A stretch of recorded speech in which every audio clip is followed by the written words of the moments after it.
다 같이 묵도하심으로 7월 7일 주일 예배를 주님께 드리시겠습니다.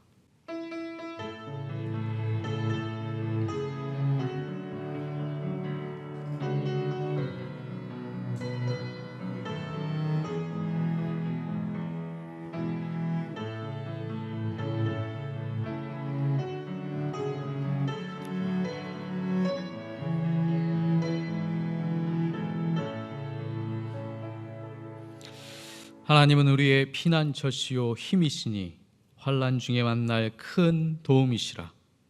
그러므로 땅이 변하든지 산이 흔들려 바닷 가운데 빠지든지 바닷물이 솟아나 뛰돌든지 그것이 넘침으로 산이 흔들지라도 우리는 두려워하지 아니하리로다.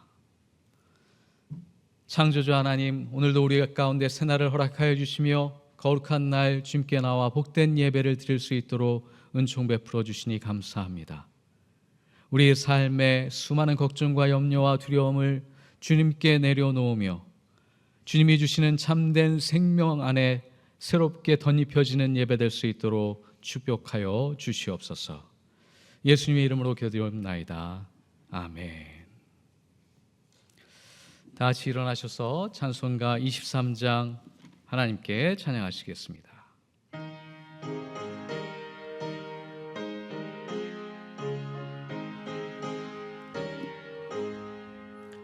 만입이 내게 있으며 그 입 다 가지고 내 구주 주시는 손을 늘 찬송하겠네. 내 은혜로신 하나님 날 도와주시고 그 크신 영광 날 입혀 다 알게 하소서. 내 주의 귀한 이름이 날 위로하시고 이 귀에 막 같으니 참이락되도다. 내 주의 권세 깨뜨려 그 결 바꾸시고 이 주한 마음을 비로소 고청케 하셨네.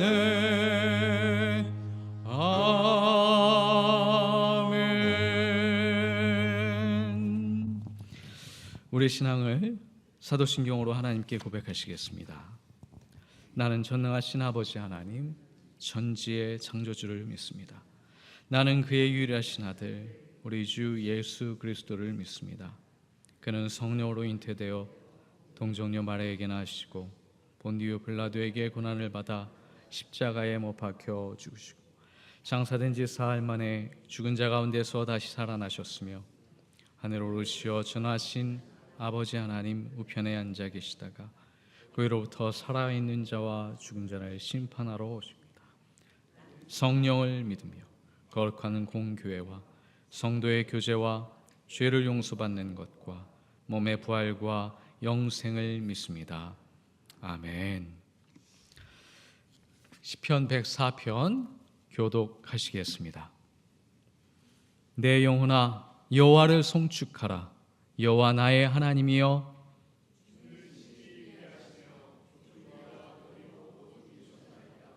주께서 옷을 입음같이 빛을 입으시며 하늘을 휘장같이 치시며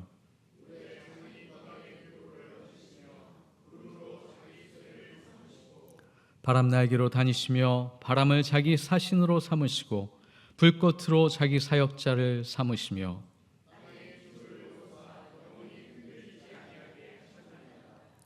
주께서 물의 경계를 정하여 넘치지 못하게 하시며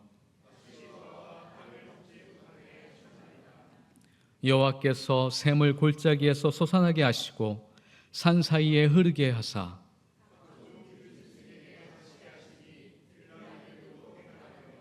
공중의 새들도 그 가에서 깃들이며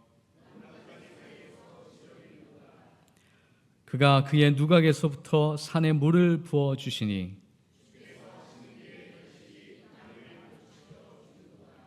아멘. 우리의 삶의 토대가 되신 주님께 우리의 마음을 고정하며 지난 한 주간 우리의 삶 가운데 구원받은 자로서 하나님의 영광을 담지 못하고 그릇되고 어긋났던 우리의 마음과 우리의 잘못과 우리의 죄를 하나님 앞에 묵묵히 참회의 기도로 올려드립니다.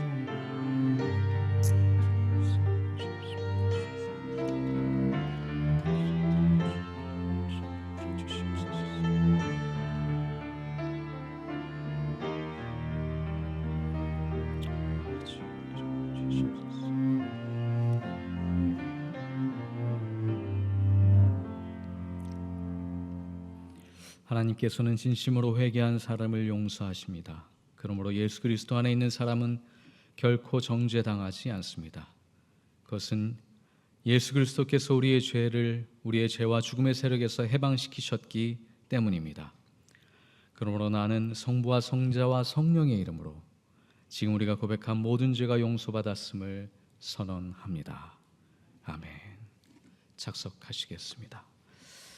찬송가 421장 하나님께 찬양하시겠습니다.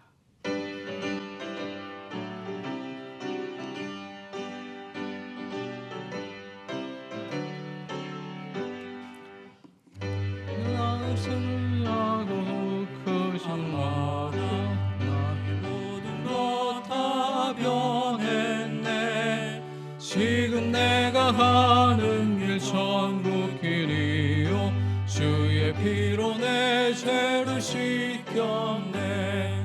나의 모든 것 변하고 그 피로 구속받았네.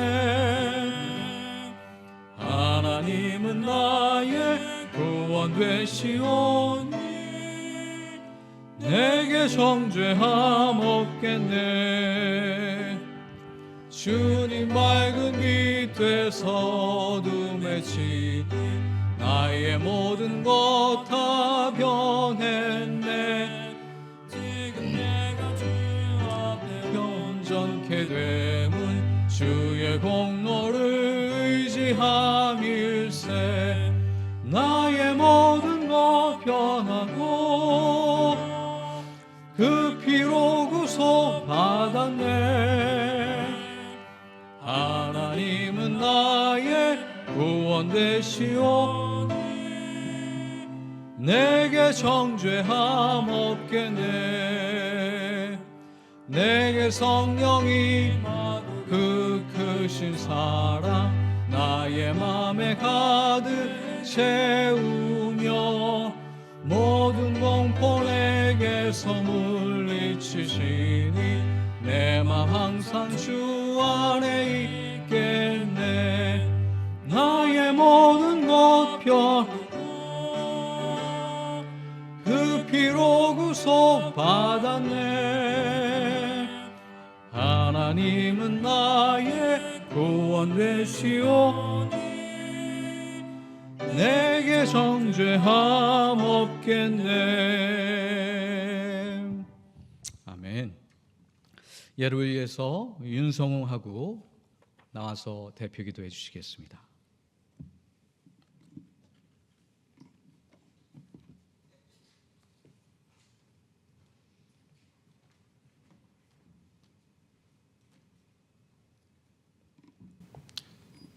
기도드리시겠습니다.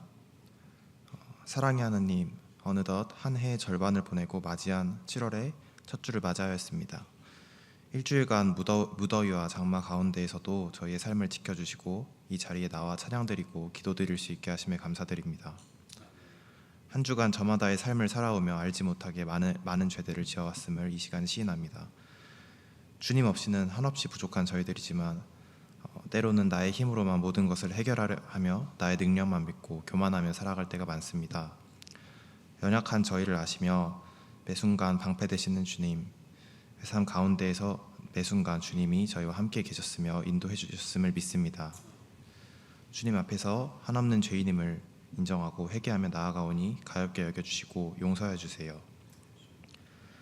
한 학기를 마치고 방학을 맞이해야 한 지체들이 있습니다.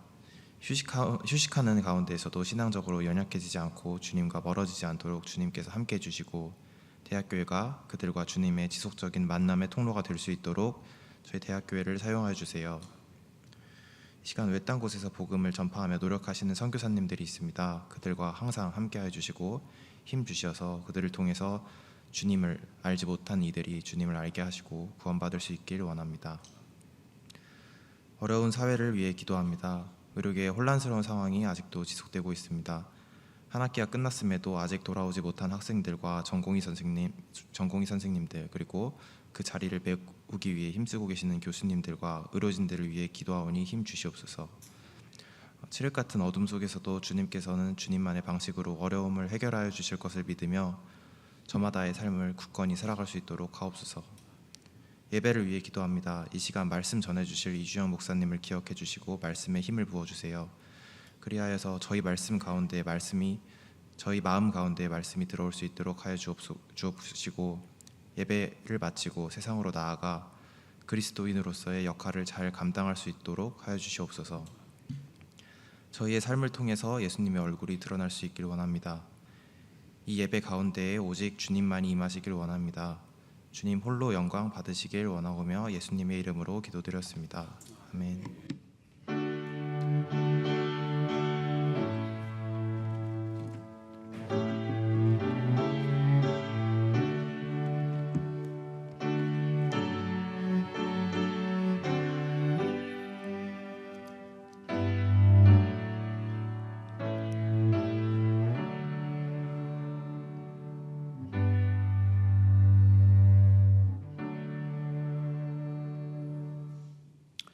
귀한 기도 감사합니다.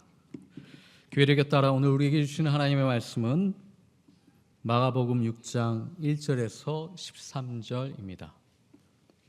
우리의 귀에 들리든 들리지 않든 우리 영혼을 향한 하나님의 음성을 다 같이 경청하시기 바랍니다. 예수께서 거기를 떠나서 고향에 가시니 제자들도 따라갔다.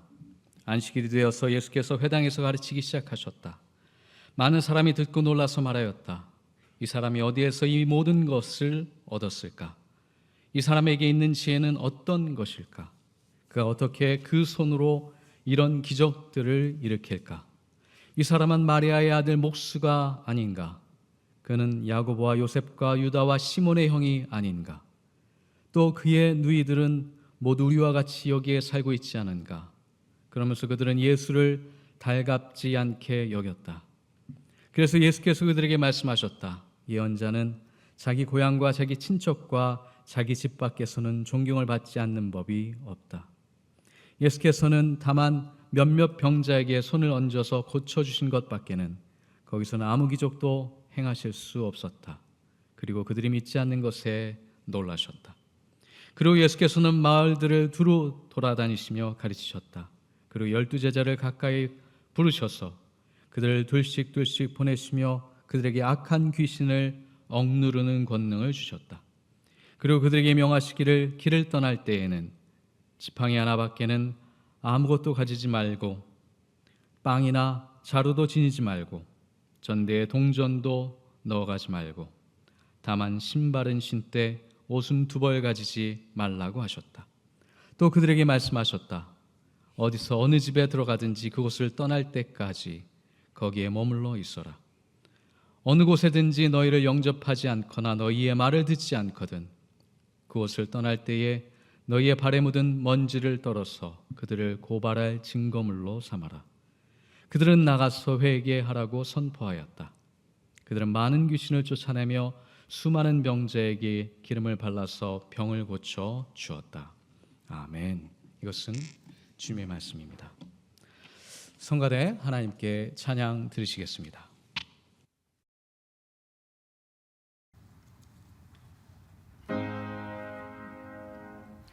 저장 믿고 뒤에 있을 아직 맺혀 있는 그때에 귀에 흐르니 소리 들리니 주 음성 분명하다. 주님 나와 동행하면서 나를 친구 삼으셨네. 우리 서로 받은 그 기쁨을 알 사람이 없도다.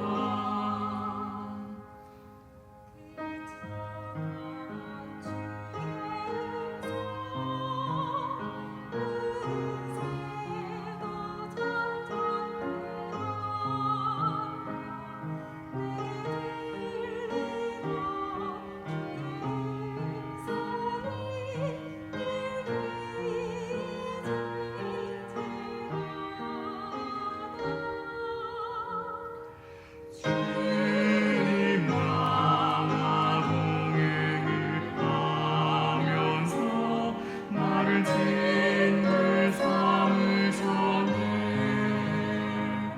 우리 서로 받은 그 기쁨을 알 사람이 없도다.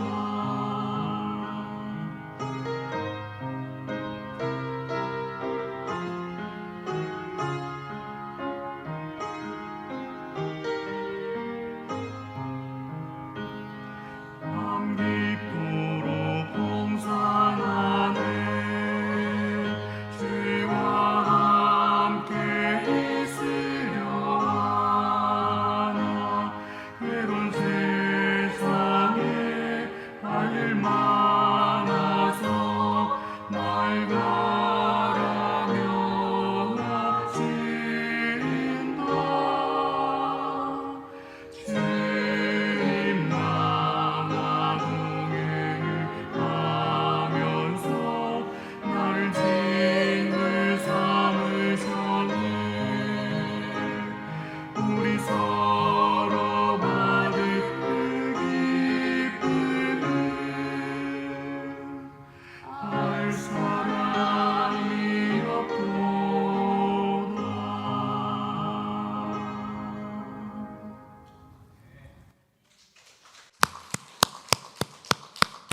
귀한 찬양 감사합니다. 늘 느끼는 거지만 하나님께 영광 돌리는 방법은 크기와 거대함과는 좀 거리가 멉니다. 하나님은 늘 중심을 보시고 또한 진정함을 원하십니다. 작지만 그러나 에클레시아 교회의 본 모습을 찬양으로 또 보여주신 성가대원들 다시 한번 감사를 드립니다. 여러분들 고향이 다 있으시죠? 고향이 어디신가요? 저는 고향이 성남입니다. 성남이라고 하는 도시는 좀 독특한 역사를 갖고 있습니다. 한국 근대사회 최초의 계획도시로 알려져 있습니다. 신도시, 계획도시라고 한다면 우리 원주에도 있지만 좀 깨끗하고 편리하고 혁신도시와 같이 아주 뛰어난 최신식의 도시여야 하는데 제가 자라났던 성남시의 원래 이름은 광주 대단지입니다. 아시는 분들은 아실 겁니다. 서울을 재개발하고 청계천을 재개발하기 위해서 그곳에 살던 빈민과 난민들을 급하게 좀 계획도 없이 내쫓듯 하여서 모아둔 동네가 광주 대단지였습니다. 이천이 고향이신 저희 아버님께서는 젊은 시절에 새롭게 사업을 하시기 위해서 그 신도시에 들어오셨고 거기서 삶을 새롭게 일구셨습니다. 어느 정도 정착하시고 나서 어머님을 만나고 소개로 만나서 저희 어머님과 함께 가족을 이루어냈던, 그리고 제가 태어났던 곳이 성남입니다. 그렇게 안전하거나 조용한 도시는 아니었습니다. 되게 불안전하고 별명이 뭐였냐면 블랙시티였습니다. 제가 어린 시절, 학창 시절에 들었던 성남의 이미지가 그랬습니다. 어두웠죠. 그런 신도시에 서울에서 직장 생활하시던 어머님께서 이제 시집을 오셔가지고 정착하시는 가정 가운데 좀 많이 어려우시고 험악한 분위기 때문에 적응하기 힘드셨다고 늘 되뇌이십니다. 오랜 유학 생활을 마치고 나서 가장 가고 싶었던, 14년 만에 돌아와서 가장 가고 싶었던 장소가 고향이었습니다. 성남. 근데 저희 어머님은 지금도 잘 가시지 않습니다. 좋은 기억이 없으시다고. 지금 최근에 갔을 때도 그렇지만 참 복잡하고 길이 상당히 좁습니다. 험하고. 그게 왜 그러냐면 도시를 남한산성 줄기 산등성이 2개를 깎아가지고 급하게 만든 도시다 보니까 언덕이 엄청나게 심합니다. 그렇게 좁고 험악한 도시에서 저희 어머님은 별로 좋은 기억은 없지만 저는 늘 애틋한 마음을 갖고 있습니다. 제가 어린 시절 뛰어놀았던 초등학교, 중학교, 고등학교도 다 가봤고요. 제 어린 시절에 가장 중요했던 놀이터는 교회 앞 공터입니다. 거기서 안 해본 놀이가 없습니다. 다방구, 손야구, 오징어 이상, 축구, 이루 말할 수 없는 저의 세계가 그 작은 공터에서 펼쳐졌습니다. 제 어린 시절에 고향 같은 장소가 그 교회 앞 마당이죠.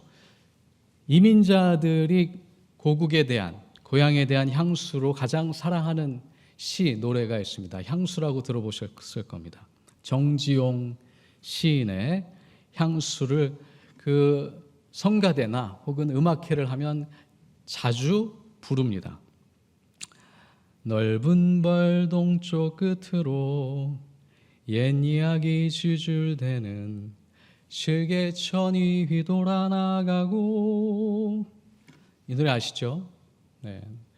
정말 아름다운 한글의 표현들, 싯구절이 고향에 대한 그 향수로 가득 담겨져 있는 아주 아름다운 시입니다. 그렇듯 고향은 그 외적인 환경과는 상관없이 우리의 마음을 푸근하게 할 수 있는 공간입니다. 왜 그러냐면 우리의 어린 시절이, 추억이 거기에 있지만 사실 그 어린 시절의 추억과 우리의 성장 시기는 사실 우리 영혼이 창조되었고 태어났던 시절이기 때문입니다. 우리는 그 장소에서 꿈을 꾸었고 열정적으로 준비했으며 치열하게 삶을 준비하여서 나의 비전을 성취하기 위해 노력했던 그 땀방울이 남아있는, 그 아름다운 추억이 남아있는, 그 치열한 삶의 흔적이 고스란히 녹아있는 것이 그 고향입니다. 오늘 예수님께서 고향에 방문하십니다. 마가복음에서는 2번째로 방문하셨는데 한 번도 환영을 받지 못하신 것이 예수님의 고향 방문입니다. 예수님도 분명 고향에 대한 애틋함이 있으셨을 거라고 생각합니다. 이 향수라는 시 구절을 빗대어서 예수님의 마음을 상상을 해보면 분명 자신의 평생 30년을 살았던 그 나사렛이라고 하는 공간과 동네, 자신 알고 있는 친구와 또한 수많은 마을 사람들에 대한 그리움, 향수, 애틋함이 있었을 겁니다. 그 푸근하고 애틋한 마음은 그러나 사실 그렇게 환대받지 못했고 어찌 보면 예수님은 상당한 냉대를 받으셨다고 오늘 본문에 나옵니다. 특별히 가슴이 아픈 구절은 2구절인데요. 첫 번째는 예수님을 호칭할 때 마리아의 아들이라고 표현을 합니다. 여러분 아시겠지만 2000년 전에 어머니와 여성은 문서에 등장하지 않습니다. 비공식적이거나 통계에 잡히지 않죠. 한 사람의 존재를 기원을 삼을 때 늘 아버지의 이름을 듭니다. 근데 요셉의 이름이 등장하지 않고 어머니의 이름을 등장했다는 것은 과부의 아들이다. 우리가 조선시대에 남겨져 있는 유교 사상에도 그런 것들이 강하게 남겨져 있죠. 가부장 시대에 아버지가 누구인가? 아버지의 이름을 기억하지 어머니의 이름을 언급하지는 않습니다. 이렇듯 뿌리가 깊지 않다라고 하는 비유의 말이 또한 냉수의 어감이 이 표현에 담겨져 있습니다. 목수 아닌가? 우리가 알고 있는 목수 예수 아닌가?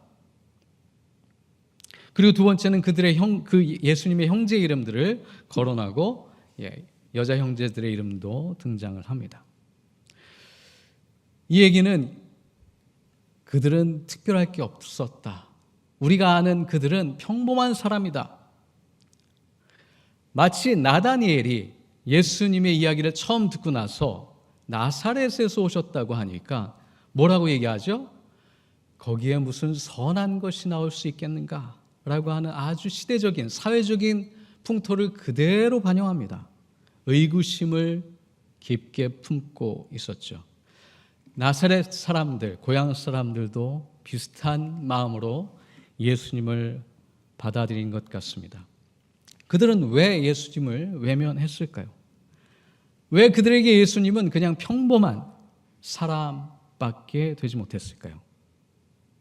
고향 사람들이 예수님을 외면한 이유를 인지심리학에서 충분히 증명할 수 있습니다. 특별히 확증 편향이라고 하는 현상이 있습니다. confirmation bias라고 하는 심리적 현상인데요. 자신의 기존 신념을 확인하려는 방향으로 생각하는, 인지하는 편향성이라고 얘기합니다. 이거는 우리가 일상 속에서 많이 경험하게 되는데요. 기존에 가지고 있는 정보, 지식, 믿음, 체계 이런 것들과 반대되는 것에 대해서는 아예 눈을 닫아버립니다. 그리고 나에게 친숙한 것, 내 신념과 확신 체계를 확인해주는 confirmation, 확인해주는 것들만 귀를 열고 옳다 얘기하고 그것만 따라가는 것이죠. 예를 들어서 어떤 한 청년이 단백질 파우더를 열심히 먹으면서 바디 프로필을 찍겠다고 열심히 운동을 합니다. 근데 이 단백질 파우더가 몸의 신장에 또 여러 장기에 안 좋다는 이야기가 분명히 들려옵니다. 그러나 무시하고 부정하면서 몸이 망가지는지는 모르고 계속 파우더를 먹게 되는 현상이 확증 편향 중에 하나일 수 있습니다. 물론 이거 외에도 사회적으로 많은 현상들을 설명할 수 있습니다. 정치적인 확증 편향 때문에 지금 한국 사회도 또한 미국도 엄청나게 혼란 가운데 대선을 맞이하고 있죠. 주식 현상에서도 그렇습니다. 자신이 좋다 생각하는 혹은 미래 비전이 좋다고 생각하는 회사의 주식을 사놓고서 세상 흐름은 전혀 듣지 않고 그것만 끊임없이 자신의 신념을 투사하는 현상. 그래서 결국에는 90% 이상의 손실을 보면서도 자신이 잘못됐다 생각하지 못하는 거죠. 나사렛 사람들이 그랬습니다. 예수님을 몫으로만 알고 있었죠. 그러나 선지자 예수 또한 예수 그리스도라고 하는 새로운 정체성을 받아들이기에는 그들의 신념 체계가 너무 강구했습니다. 그들의 마음은 그냥 그대로 있는 그대로 지금까지 걸어왔던 대로 사는데 전혀 불편함이 없었습니다. 혹은 기대하지 않았습니다. 예수 그는 몫이야. 예수가 그리스도 그럴 리가 없어. 내가 아는 예수는 그냥 평범한 사람이야. 또 다른 개념이 있는데요. 인지부조화라고 하는 개념도 들어보셨을 겁니다. 여기서 아주 유명한 실험이 하나 있는데요. 여러분 한번 들어보시면서 실험에 참여하는 것처럼 상상을 해보시면 좋겠습니다. 편지 봉투 붙이는 일에 여러분들이 초대를 받았습니다. 상당히 지루하죠. 제가 이걸 해봤거든요.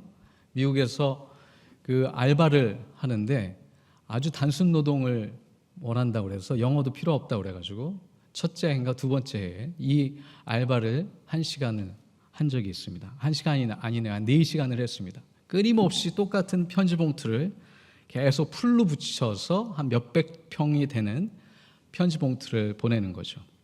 이 실험에 참여를 하면서 두 그룹을 나눕니다. 한 그룹에는 끝나자마자 $1를 주고 B그룹에, 두 번째 그룹에는 $20를 줍니다. 그러면서 나가면서 다음 실험 참여자에게 거짓말을 하라고, 거짓말을 정당화하라고 초대를 받습니다. 즉, 이 알바는 그렇게 지루하지 않았어요, 재미있었어요 라고 얘기하도록 요청을 합니다. 자, 나가면서 A그룹과 B그룹, $1를 받은 그룹과 $20를 받은 그룹은 그 거짓말 요청을 어떻게 반응했을까요? 이게 되게 유명한 실험이라 아실 겁니다. 놀랍게도 $1 받은 사람들은 그 거짓말을 호응합니다. 그래서 정말 재밌었어요, 당신도 참여하면 괜찮을 거예요 라고 얘기를 하는데, $20를 받은 사람들은 그 거짓말에 호응하지 않습니다. 재미없었으며 너무 따분하고 지루했어요. 재밌는 현상이죠. 정말 흥미로운 인간의 마음 구조입니다. 그 거짓말에 $1는 호응하는데 $20는 호응하지 않는 이 무엇이냐? $20 받은 사람들은 인지 부조화를 받아들일 수 없다는 사실을 자신이 수긍합니다. 근데 $1 받은 사람들은 그것으로 그냥 수긍하고 받아들인다는 것이죠. 내가 믿고 있는 현상과 내가 해야 되는 현상 사이에 인지 부조화, 차이점이 있는다 할지라도 불편함을 느끼지 않고 자기 안에 합리화를 하는 현상, 이게 인지 부조화라는 현상입니다. 예수님의 고향 사람들, 나사렛 사람들은 예수님이 목수라는 사실과 그가 메시아라고 하는 그 사실 사이에 인지 부조화를 느꼈을 겁니다. 그리하여서 그들은 안타깝게도 하나님의 나라를 알아보지 못하고 하나님의 나라에 참여할 수 없는 놀라운 기적과 이적이 일어나고 있는 현상을 무덤덤하게 바라보며 예수님을 떠나보낼 수밖에 없었습니다. 여러분, 고향은 애틋하고 푸근합니다. 우리가 있는 그대로 받아들여질 것 같은 편안함이 있습니다.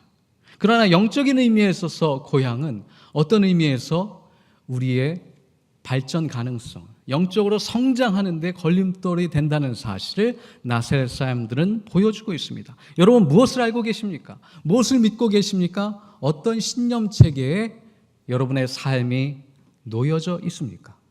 그게 오늘 변화하는 이 세상에 나에게 주어지는 새로운 질문과 과제에 도움이 되고 있습니까? 아니면 걸림돌과 장애가 되고 있습니까? 이건 단지 인지적인 측면에서 나의 삶의 방향에 있어서의 영향을 미칠 뿐만 아니라 우리가 영적으로 얼마만큼 창조적일 수 있는지, 얼마만큼 이 순간 이 장소에서 하나님의 성령의 역사하심에 쉽게 반응할 수 있는지를 보여주는 아주 큰 차이점을 만들어냅니다. 성경에서 고향은 이런 유사한 의미로 많이 등장합니다. 혹시 떠오르는 인물이 있으십니까? 이스라엘을 처음 시작했던, 이스라엘의 여정을 처음 시작했던 아브라함이 떠오르실지 모르겠습니다.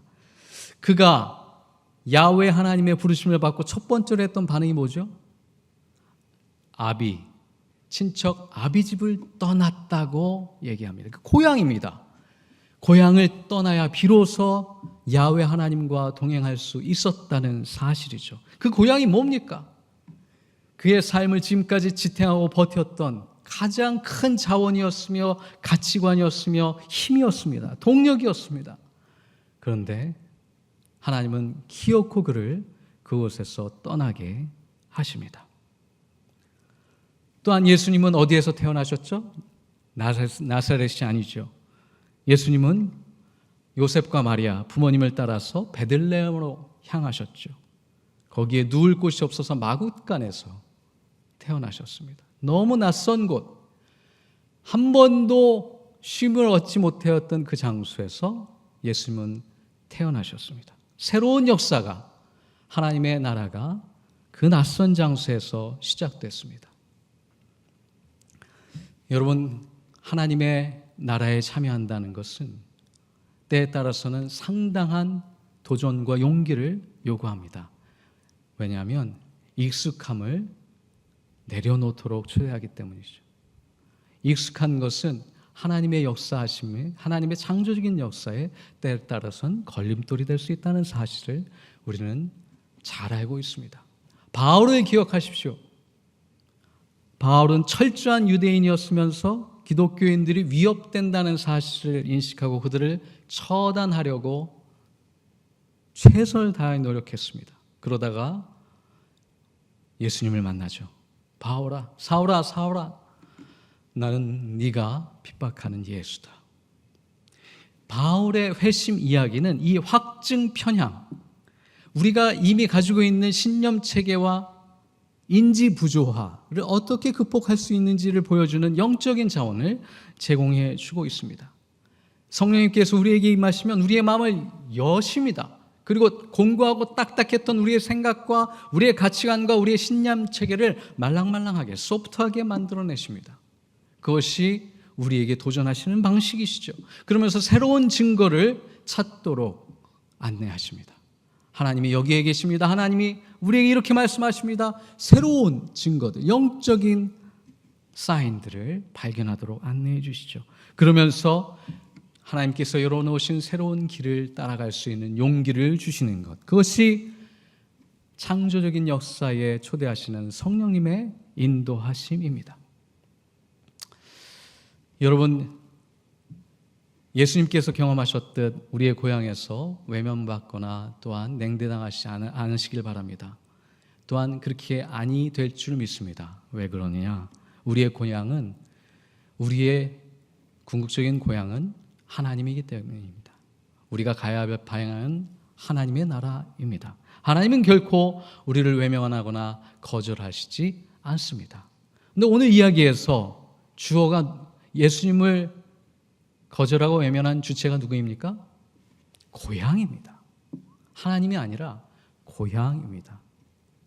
때에 따라서는 우리가 하나님의 초대와 하나님의 인도하심을 거절할 수 있다는 사실, 또한 방해가 될 수 있다는 사실, 또한 우리의 신념 체계가 우리의 좀 올드한, 오래된 신앙 체계가 장애물이 될 수 있다는 사실을 겸허하게 받아들여야 할 때입니다. 그것이 예수님께서 고향을 경험하시면서 우리에게 나눠주신 말씀입니다.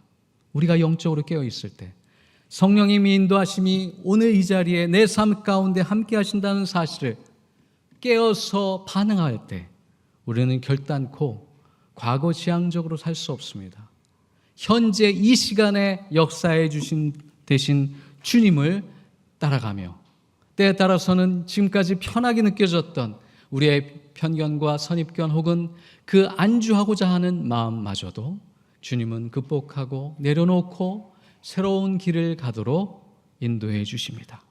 그렇게 오늘도 하나님의 창조적인 역사하심에 동참하시며 우리의 영혼의 고향 하나님의 나라에 같이 순례의 길을 따라가시기를 주님의 이름으로 축원합니다.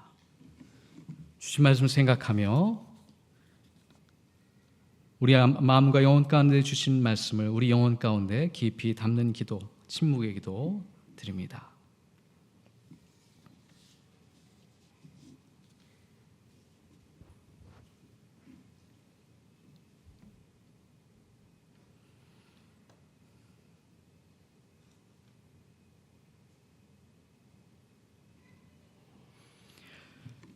우리 영혼의 고향 되신 하나님,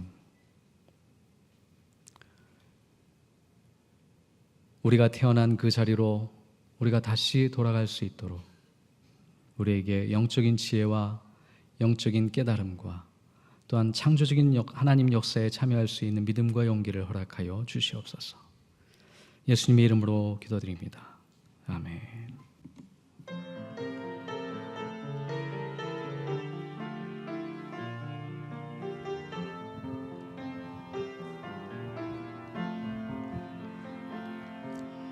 이 말씀 따라 사는 동안 지치지 않게 하시고 이 말씀 따라 사는 동안 주님 나라 이루소서.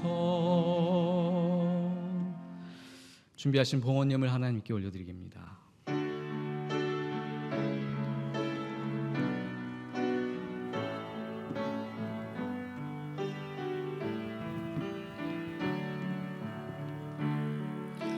내게 있는 양육가 주께 가져와 그 발 위에 입 맞추고 깨드립니다.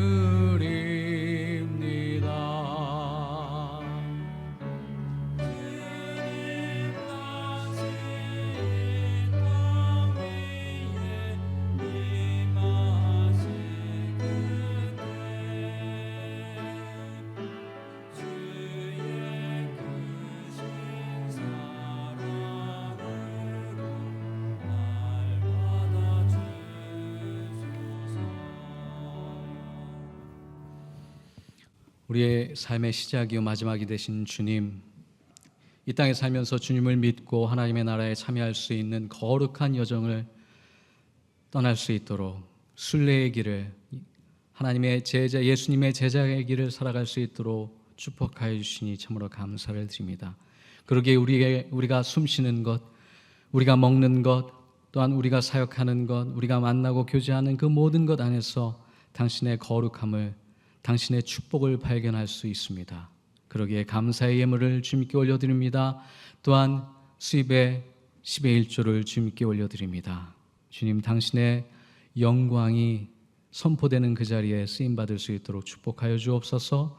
또한 우리의 삶에 더 많은 감사의 제목들로 고백할 수 있도록 축복하여 주시며 우리의 영적인 지각을 깨워 당신의 영광을 발견할 수 있도록 은총 베풀어 주시옵소서. 주님, 또한 계절을 맞이하여서 장마가 시작되며 여러 부분 또한 안전이 걱정됩니다. 주님, 우리 주변을 살피며 또한 이 시절을 안전하게 잘 지나갈 수 있도록 인도하여 주옵소서. 또한 여름이 주는 불편함을 또한 불평하지 않게 하여 주시고 이 자연 생태계에 마땅히 주님께서 만들어 놓으신 창조적 질서 가운데 있음을 깨닫고 수많은 비를 통하여서 이 자연 가운데 생명력이 공급됨을 우리가 목도하며 경탄하며 우리의 영혼이 새로워지는 이 계절이 될 수 있도록 축복하여 주시옵소서. 또한 선교사들을 기억하여 주시며 그들의 삶의 예배를 가운데 임재하여 주시어서 아름다운 열매 맺게 하여 주시옵시고 또한 건강의 축복을 허락하여 주시며 그 마음과 영혼 가운데 하나님이 주시는 참된 위로와 평안이 늘 임재할 수 있도록 축복하여 주시옵소서. 또한 우리 교육부를 축복하여 주시니 감사하며 예배와 교육과 교제를 통하여서 예수 그리스도의 형상이 우리 아이들 마음과 영혼 가운데 깊이 심겨진 우리의 삶이 될 수 있도록 이 공동체가 될 수 있도록 축복하여 주시옵소서. 육체적인 질병과 아픔으로 인하여 참여하지 못하신 분들을 기억하여 주시고 그 침상에 찾아가 주님께서 위로해 주실 뿐만 아니라 치유의 은총으로 또 안수로 함께하여 주셔서 속히 쾌유되어 다시금 예배의 자리로 나오게 하시며 하나님을 주로 섬기는 자가 마땅히 누릴 수 있는 축복을 누리는 그런 삶이 될 수 있도록 은총 베풀어 주시옵소서. 또한 의과대학 또 의료원을 기억하여 주시옵소서. 어려움 가운데 수많은 우리 교수 선생님들께서 빈자리를 채우며 또한 헌신하고 수고하고 계십니다. 그 어려움을 기억하여 주실 뿐만 아니라 또한 이 시스템 속에서 외면당하고 어려워하고 있는 우리 학우들과 또한 전공의들을 기억하여 주시며 그들의 꿈이, 그들의 삶이 더 이상 피폐되지 않도록 속히 대화와 또한 타협을 통하여서 길을 열어주시며 성숙한 사회로 나갈 수 있는 계기가 될 수 있도록 은총 베풀어 주시옵소서. 또한 의료원장님 선거를 앞두고 있습니다. 주님의 뜻이 하늘에서 이루어진 것처럼 땅에서 이루어지게 하여 주시되 주님께서 예비해 주신 리더십을 세워주시며 또한 주님의 진리와 지혜를 사모하는 자를 통하여서 우리 의료원이 더욱더 발전할 수 있는 계기가 될 수 있도록 축복하여 주시옵소서. 예수님의 이름으로 기도드리옵나이다. 아멘. 오늘 예배 참여해 주신 모든 교우님들 주님의 이름으로 다시 한번 환영하고 축복합니다. 외람되게도 제가 제 소식이 두 번째로 올라와 있어서 안내를 드립니다. 제가 이번 주와 다음 주, 그러니까 2주인데 주일은 한 번입니다. 연구 출장 관계로 잠시 떠나 있습니다. 우리 송아지 목사님과 선생님들 여러분들이 또한 기도해 주시고 지켜주시기 때문에 어려움이 없을 거라고 생각이 듭니다. 안전하게 잘 도착할 수 있도록 또한 기도하겠습니다. 또한 여러분들도 계신 자리에서 건강하게 다시금 만나뵐 수 있길 기도하고 소망합니다. 다른 기도 또한 다른 안내 말씀 없으시면 다 같이 일어나셔서 팔성의 말씀 나누고 예배 마치겠습니다. 예수 그리스도 안에서 새 생명을 얻은 여러분에게 권고합니다. 게으른 사람들을 훈계하고 소심한 사람들을 격려하며 약한 사람들을 붙들어주고 모든 사람들을 인내로 대하십시오. 여러분 중에는 악을 악으로 갚는 사람이 하나도 없도록 하고 언제나 남에게 선을 행하도록 힘쓰십시오. 항상 기뻐하십시오. 늘 기도하십시오. 어떤 처지에서든지 감사하십시오. 이것이 그리스도 예수를 통하여 여러분에게 주신 하나님의 뜻입니다. 아멘.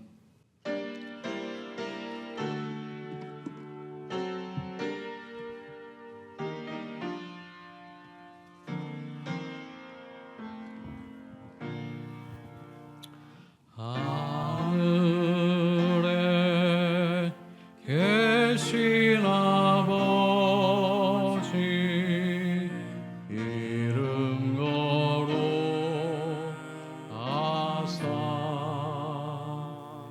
주님 나라 임하시고 뜻이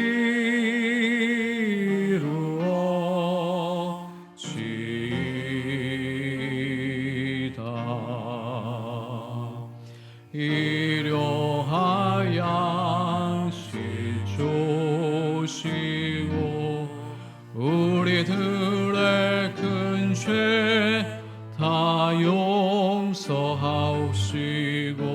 또 시험에 들게 마시고 악에서 구원하소서.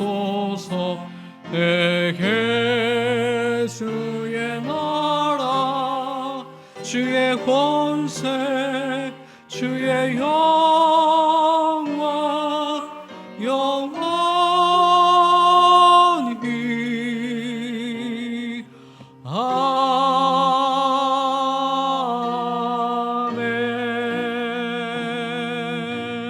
아멘.